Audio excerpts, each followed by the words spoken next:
जैसा कि मैंने पहले ही कहा था कि जो जो प्रोडक्शन हाउस है अक्टूबर स्काई, वो उस संस्था का ये मानना था कि कहानियाँ तो सब कह रहे हैं और अपने अपने तरीके से कह रहे हैं, क्यों ना हम ऐसी कहानियाँ कहें जिससे, क्योंकि वो मतलब ऐसी कहानियाँ कही जाए जिससे लोग इंस्पायर हो सकें। मतलब कहानियाँ तो कई तरीके की होती हैं। एक आदमी रैग से रिच हो जाता है, एक आदमी मतलब इंदौर से आके स्टार बन जाता है ना। कहानियाँ होती हैं, लेकिन ये कहानियाँ उन्होंने कैटेगराइज किया। कहा कि हम उन स्टार्टअप्स की कहानी कहेंगे, क्योंकि स्टार्टअप्स हर रोज़ जन्म लेते हैं, दम तोड़ देते हैं, कुछ सपने अधूरे ही रह जाते हैं, कुछ पूरे ही नहीं होते हैं। तो ये उनका बेसिकली उनका विजन था कि हम ना वैसे स्टार्टअप्स की कहानी कहते हैं जो मतलब नहीं होता, क्रॉल करके रेंग रेंग के धीरे धीरे चलना शुरू किया और आज दौड़ते हैं, दौड़ते हुए नजर आ रहे हैं। ताकि हम और आप जो ये सोचते हैं कि यार हमको भी कुछ स्टार्टअप करना चाहिए, कि आप ही डर जाते हैं कहाँ बाजार है, कौन लोग मिलेंगे, कैसे लोग मिलेंगे, ये उनके लिए दस्तावेज का काम करेगा। जो इसको एक बार देख लेगा, मेरा पूरा यकीन है कि वो, अगर उसके मन में कोई ख्वाब है कि हम ये चीज़ करना चाहते हैं, तो ज़रूर पूरा करने के लिए खड़ा हो जाएगा। हाँ, रिसर्च बहुत हुई। एक रिसर्च टीम में हमारे एक जर्नलिस्ट हैं, निशाद शमसी, पता नहीं आप लोग सब जानते होंगे, सीएन आईबीएन में रहे हैं वो। उन्होंने रिसर्च किया, उन्होंने कहानी निकाली, और फिर हमने चूज़ किया कि किसकी कहानी मोर इंस्पायरिंग है। It is not about that who is making crores. ये उनकी भी कहानी है जो होता है ना, 1000 से शुरू होकर लाख तक भी पहुँचे हैं। तो कहानी पैसन की भी है, पैसन के साथ परसुएसन की भी है, और फिर एक सक्सेस की है। और सफलता को समझना ये बड़ा सापेक्षिक बात है कि आप कैसे देखते हैं। तो हम लोगों ने जिन लोगों को कैटर किया है वो कमाल के लोग हैं। सर, अगर मैं गलत हूँ तो थोड़ा मुझे करेक्ट कीजिएगा। शार्क टैंक नाम का एक शो आता है, उसके अंदर बहुत सारे हमने देखा है कि बहुत सारे बिजनेसमैन आते हैं, वहाँ पे इन्वेस्टमेंट की जाती है थ्रू डिफरेंट डिफरेंट बिजनेसमैन। इससे कितना अलग होगा, कितना डिफरेंट होगा, उसके बारे में कुछ बताएं, क्योंकि कई हद तक मैं कनेक्ट कर पा रहा हूँ उस शो से। अगर नहीं, शार्क टैंक में तो ये है कि आप आइडियाज़ लेके जाते हैं, आपने कुछ उद्यम शुरू किया हुआ है, आपने आइडियाज़ लेकर गए और आप जाकर वहाँ से फंडिंग की बात करते हैं कि साहब मैं ये बना रहा हूँ, ये है, और आप सामने वाले बताते हैं कि साहब मैं आपको 5 रुपये दूंगा और 5% स्टेक ले लूँगा। ये वो नहीं है। ये हो सकता है कि ये प्रोग्राम देखने के बाद, ये यात्रा में जिन उद्यमियों को कैटर किया है, उनको ये मतलब ये सीरीज देखकर शायद उनको फंडिंग मिलनी शुरू हो जाए। शायद कोई ऐसा खड़ा हो जाए कि यार ये तो कमाल का चीज़ कर रहे हैं, इस पर मैं भी आके इन्वेस्ट करूं। तो ये बात है। मैं एक चीज़ ऐड करता हूँ यहाँ। ये जो शो है, जैसे कि आपने शार्क टैंक कहा, उसमें इन्वेस्टमेंट फंडिंग के थ्रू होती है। यहाँ आपका इन्वेस्टमेंट आपका सपना है। तो कितने लोग सपने देखते हैं, और देखने चाहिए। मैं तो ये बोलूँगा कि सपने जितने जितने ज़्यादा देख सकते हो देखो, तभी जाके आप कहीं पहुंच पाओगे। किसी किसी बड़े कलाकार ने शायद कहा था कि अगर आप आसमान पे पहुंचने का सपना देखोगे तो शायद 100वें माले पे पहुंचोगे, लेकिन 100वें माले पे भी पहुंचोगे, इसका एग्जाम्पल या इसका उदाहरण कहाँ मिल सकता है? तो कितने लोग शायद सपने देखते हैं और सोचते सोचते रह जाते हैं, लेकिन कहीं ना कहीं अगर जिस घर के किसी बच्चे ने या किसी छोटे से गांव में, कस्बे में शायद ऐसी कोई सीरीज देख ली, तो उसके लिए एक प्रमाण बनता है कि अच्छा, ये कर सकता है तो मैं क्यों नहीं। और यही प्रमाण है जो हमें प्रेरित भी करता है और साथ में हौसला अफजाई भी देता है कि हम भी ये कर सकते हैं। सो इसका मूल उद्धार जो यही है कि मतलब सपने देखो, और बहुत सारे सपने देखो, और उसके लिए कर्म करो। और देख रहे हो, आपके पास उदाहरण है, शायद जिन्होंने इस तरीके से किया, आपके अंदर शायद कोई और एक्स फैक्टर हो, शायद आप उसी चीज़ को किसी दूसरे लेवल पे ले जाए। लेकिन जब प्रमाण आपके पास मिलता है, जब आप देखते हो, तो थोड़ी चीज़ें आसान हो जाती है। एज एन एक्टर मैं ये कहना चाहूँगा कि मुझे ना इंस्पिरेशनल चीज़ें देखना, या जिन लोगों ने बहुत कमाल के काम किए हैं, दुनिया को नहीं पता है, कितने सारे लोग हैं, हम बायोग्राफीज बनाते हैं। तो मेरी मूल धारा से बहुत इच्छा ये होती है कि मैं बायोग्राफीज करना चाहूँ। तो असल में उसका कारण तो यही है कि किसी ने इतना कमाल कुछ किया है जो लोगों को पता ही नहीं है, वो पता चले। तो इस यात्रा के दौरान मैं कई बायोग्राफीज देखूंगा और कई बायोग्राफीज आपके सामने आएंगी, और आपके लिए कितने सारे एवेन्यूज खुल सकते हैं, और उसी को देख के शायद आप एक अपना नया रास्ता निकाल सकें। तो उस लिहाज में भी ये काफ़ी इंस्पायरिंग और काफ़ी I think it's a great service जो हम कोशिश कर रहे हैं, एक हमारे देश को छोटे से गांव से लोग निकलें, बड़ा काम करें, और ये हमारे हमारे लिए ही नहीं, हमारे देश के लिए बहुत बड़ी सक्सेसफुल चीज़ होगी अगर हम इस तरीके से कुछ अचीव कर पाएँ तो। इसी से जुड़ा एक सवाल है, आपका जो किरदार था संदीप भैया का, उससे बहुत सारे लोग यंगस्टर्स स्पेशली बहुत इंस्पायर होते हैं। तो जब आप किसी भी शो को चूज करते हैं या फिर थोड़ा सा ध्यान रखते हैं कि वो लोगों को इंस्पायर भी करे, गलत डायरेक्शन में ना ले जाए, और सर की तरफ से जब अप्रोच किया गया तो क्या रिएक्शन था, कितना सोचा, कितना कन्विंस करना पड़ा आपको, उस बारे में कुछ शेयर करेगा? तो सबसे पहले तो मैं बताऊं कि ये शशि जी जो हैं, ये सिर्फ डायरेक्टर ही नहीं, सिर्फ एक्टर ही नहीं, सिर्फ प्रोड्यूसर ही नहीं, शशि जी एक बहुत उम्दा इंसान है, और इनका विजन बहुत बहुत बड़ा है। और मुझे ऐसा लगा जैसे कि इन्होंने कहा कि किसी के पैशन में, जैसे इन्होंने जो भी स्टार्टअप्स खड़े कर रहे हैं और आज इस पैशन के साथ जो काम कर रहे हैं उनको एक जगह पहुंचा रहे हैं, तो ये उस पैशन को दिखाना चाह रहे हैं। तो इनके इस पैशन में मुझे जुड़ने का हिस्सा मिला, तो ये मेरे लिए बहुत ही सौभाग्यशाली ऑफर कह सकते हैं, क्या बोलते हैं हिंदी में और बहरहाल उसके अलावा हमारा इसके पीछे भी बहुत ही प्यार है, एक दूसरे को लेकर सम्मान है, रिस्पेक्ट है, और एक दूसरे की काम को लेकर वी लुक अप टू। तो मेरे लिए ये बिल्कुल मुश्किल नहीं था ये काम करना। और मैं जिस सोच में है, मेरी जो सोच है, और ये भी जानते ही हैं, तो उसी दिशा में जा रहा है। तो हम मिलके सोच रहे हैं कि कुछ अच्छा क्रिएट कर सकें, एक अच्छी यात्रा लोगों के लिए दे सकें और प्रेरित कर सकें लोगों को। तो यही हमारा उद्देश्य है। वो जो पहला सवाल था उसका भी आंसर कर दीजिए कि थोड़ा सा ध्यान रखते हैं, संदीप भैया के किरदार से बहुत सारे लोग इंस्पायर होते हैं, तो क्या थोड़ा सा ध्यान रखते हैं आप प्रोजेक्ट चूज करने के लिए?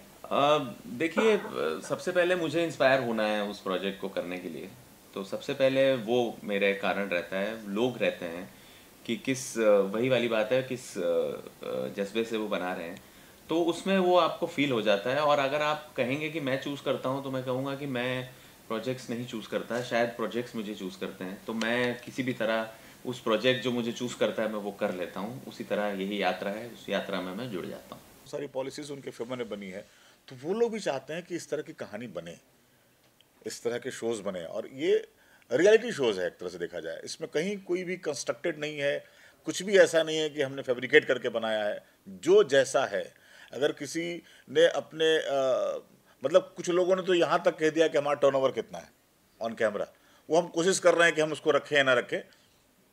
तो ये ईमानदार कोशिश है। और सारे मतलब जितने सेगमेंट हैं इसके, वो मुझे लगता है कि सरकार अगर देख रही है, अगर सरकार ने वेब पे इसको कहा है रखने के लिए, और सरकार पूरी सपोर्ट के साथ कहा है उन्होंने, तो इसलिए भी कहा होगा कि उनको लगा होगा कि ये वो बातें हैं जो सरकार भी कहना चाहती है लोगों को। तो ऐसे एक शो आपके जैसा ऑलरेडी थोड़े दिन पहले लॉन्च हुआ था, तो उनका दावा है कि आप हमारे पास आओ, आपका प्रोजेक्ट लेके हम सिलेक्ट करेंगे, होने के बाद हम पूरा आपको फंडिंग करेंगे, आपको कहीं जाने की जरूरत नहीं। तो वैसे कुछ योजना आपके पास है? नहीं, पहले तो इस शो के बारे में जानकारी तो नहीं है। हमारी योजना में तो है कि अगर मतलब जैसे जैसे सीजन बढ़ेगा तो हम शायद ये इकोसिस्टम क्रिएट कर पाएँ कि कोई स्टार्टअप अगर हमारे पास आता है और हमें लगता है कि स्टार्टअप को सपोर्ट करना चाहिए, तो हम अपने इकोसिस्टम से उसको सपोर्ट करने की कोशिश करेंगे। सर जी, एक सवाल आपसे। जी, आपकी यात्रा तो ऑलरेडी शुरू हो गई है, जैसे सर ने बताया 6 एपिसोड हो गए, कहाँ से शुरुआत की और कहाँ कहाँ पहुँचे और कहाँ जाना चाहोगे? स्टार्टअप यात्रा, देखिए अभी शूटिंग का प्रोसेस चल रहा है, कुछ एपिसोड शूट हुए हैं, कुछ एपिसोड्स हो रहे हैं। और जैसे कि उन्होंने कहा कि जिस तरीके से रिसर्च टीम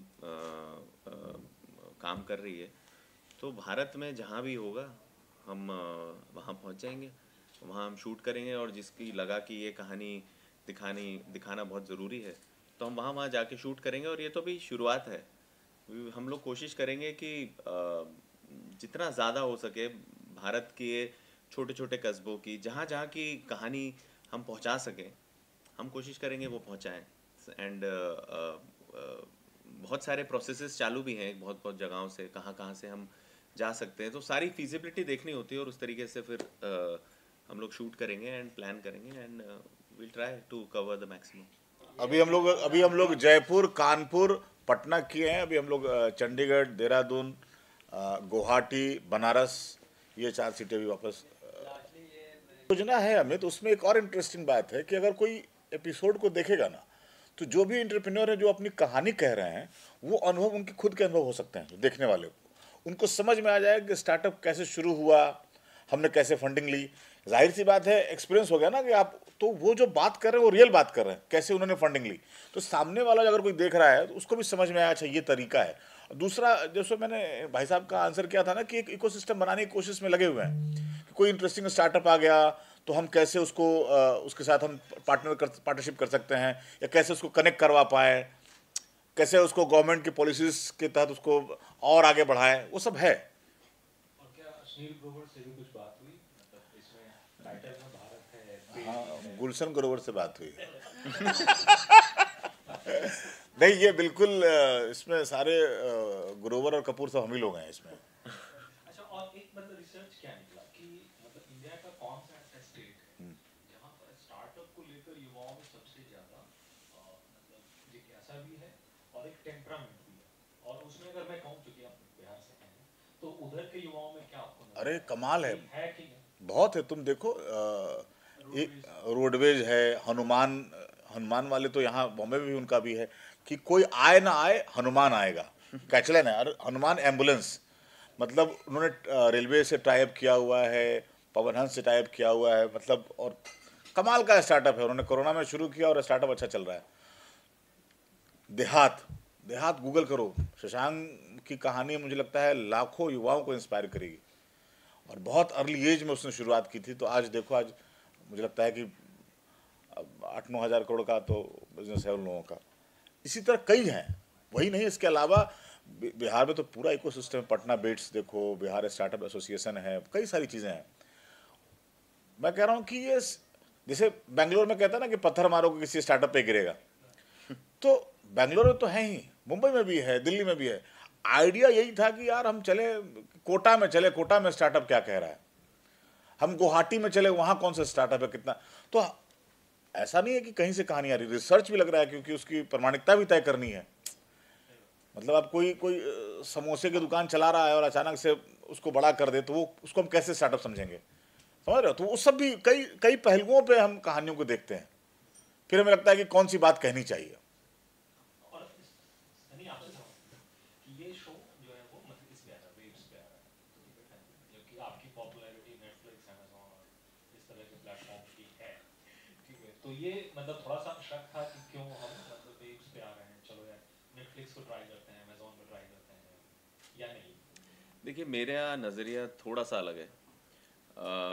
मेरा नज़रिया ये कहता है कि अच्छी कहानी, अच्छा सेटअप, अगर उसको एक प्लेटफॉर्म मिल रहा है तो मेरे लिए वही एक बड़ी जीत है। आप अगर देखें, जैसे कि हम लोग भी स्टार्टअप की बात कर रहे हैं, काफ़ी लोग इस प्लेटफॉर्म को सपोर्ट कर रहे हैं, और हमारे गवर्नमेंट का इनिशिएटिव है, एक प्लेटफॉर्म है, तो इट्स और हमारे लिए ये सौभाग्यता, क्या बोलते हैं, सौभाग्य की बात है कि एक प्लेटफॉर्म मिला है अच्छा शोकेस करने के लिए। तो मुद्दा ये है कि कहानी लोगों तक पहुँचे। अगर कहानी में बात है तो वो किसी भी प्लेटफॉर्म पे पहुँचेगी, किसी भी प्लेटफॉर्म से वो बात पहुँचेगी।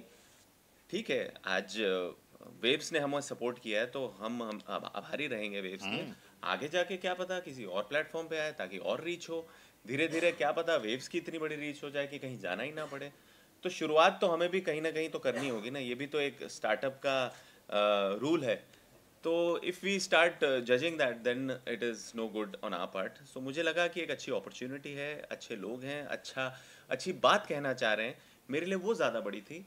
और किसी प्लेटफॉर्म पे आ रही है तो वो मैंने तय किया कि वो मेरा नज़रिया उस तरीके से था, बात आनी चाहिए, पहुंचनी चाहिए। तो that is what we think about. हमारा पहला एपिसोड मोस्टली कानपुर का है, जिसमें हम 3 लोगों की कहानी कह रहे हैं। एक, जैसा सनी ने कहा कि एक व्यक्ति हैं जो बहुत बड़ी नौकरी छोड़ करके पहुंचे थे कानपुर अपने शहर में अपने एक फिरंग दोस्त को घुमाने के लिए, और गंगा के तट पे घूम रहे थे, तो फिरंग दोस्त ने कहा कि यार तुम्हारा पास इतनी सुंदर नदी बह रही है, इतना गंदा किए हुए हो, क्या फ़ायदा तुम्हारे पढ़े लिखे होने का, और क्यों अपने शहर के लिए कुछ नहीं करते हो। तो वहाँ से, क्योंकि उस नहीं नदियों में फूल वगैरह डालते हैं, पास से मंदिर है, तो उस व्यक्ति ने सब कुछ छोड़ करके इस बात को दिल पे लगाया और फूल नाम का आज के डेट में एक ब्रांड बनाया है, और बहुत बड़ा ब्रांड है। तो इस तरह की कहानी है। फिर वहीं पे एक महिला की कहानी है जो लेदर फैक्ट्रीज के लिए काफ़ी काम, लेदर प्रोडक्ट का काम किया उन्होंने। फिर एक सात्विका फूड करके है जो कोरोना काल में कैसे अपने आप को बड़ा किया। तो ये है पहला episode. Thank you so much. Thank you.